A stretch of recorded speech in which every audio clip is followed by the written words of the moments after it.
Wow, that was very nice. Thank you so much. I am definitely honored to be here this evening. I really, really am. I have to tell you from the bottom of my heart. When I was asked to speak here, I was going, oh wow. I mean, it's great to be amongst folks like yourselves who truly enjoy liberty. Now, I am a state senator in the General Assembly of Pennsylvania. I represent what's known as the 48th District. That district is comprised of all or parts of Berks, Chester, Dauphin, Lancaster, and Lebanon counties. It was gerrymandered by the best. I will tell you that, but it's the way it is. And that's the district. I'm very honored to serve it. I'll be quite frank with you.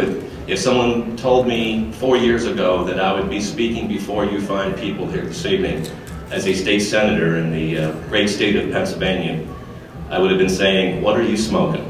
Because quite frankly, it wasn't something that I aspired to. It wasn't something I actually dreamed about.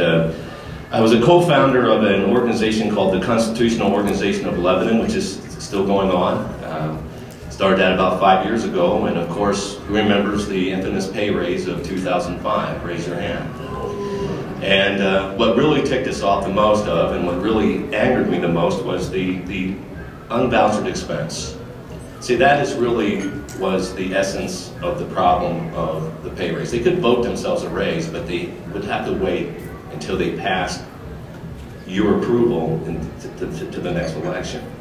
The unvouchered expense allowed them to, what I believed, and then finally in 2007, the Pennsylvania State Supreme Court finally got right, that it was unconstitutional because of Article 2, Section 8 of our state constitution, that there is no increase of salary or mileage in that term.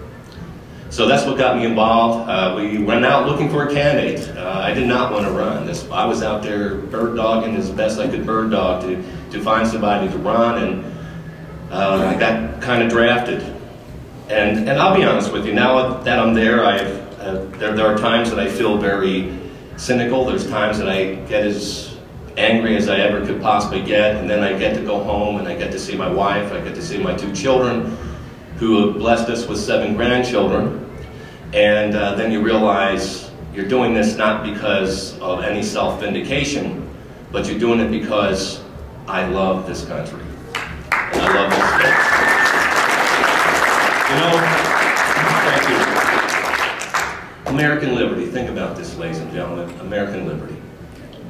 When I utter the word America, I'm uttering a word which still has to me a sort of precious and really home-like sound. Now I know I am hopelessly out of date in this matter, but I cannot help it, and I suppose I'm terribly idealistic. And I suppose it is also disgustingly sentimental. But I'm obliged to say that, and confess it, I do love my country. I really, really do. And sometimes I almost wish I did not love it. The love of it gives me such sorrow that when I contemplate its present condition, but somehow I cannot get the love of it out of my heart, my mind, and I cannot quite get the principles upon which it was founded out of my mind. And I believe in those principles still. I believe in the notion that there are certain basic rights of the individual and the individual family which must never be trampled underfoot for any supposed advantage of the whole, never because of supposed necessity of emergency. Certain basic rights like freedom of personal freedom, the right to property, the right of privacy, the sanctity of the home, and the real freedom of the press and of speech.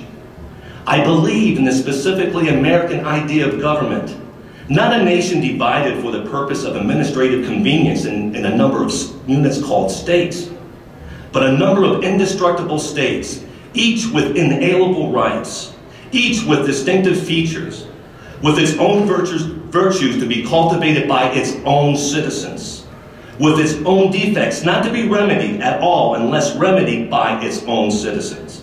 And on the other hand, a federal government not in possession of any general unexpressed sovereignty, but carefully limited to the powers expressly granted it by a constitution which was not of their own making.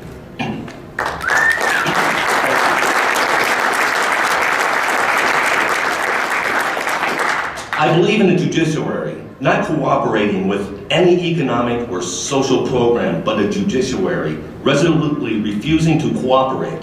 A judiciary quite independent of popular clamor, unswerved by any plea of necessity, interpreting the law and the law alone, upholding the high principles of the Constitution through fair weather and foul, guaranteeing to the humblest citizens his or her inalienable rights against Congress and against the President and against the overwhelming weight of temporary public opinion.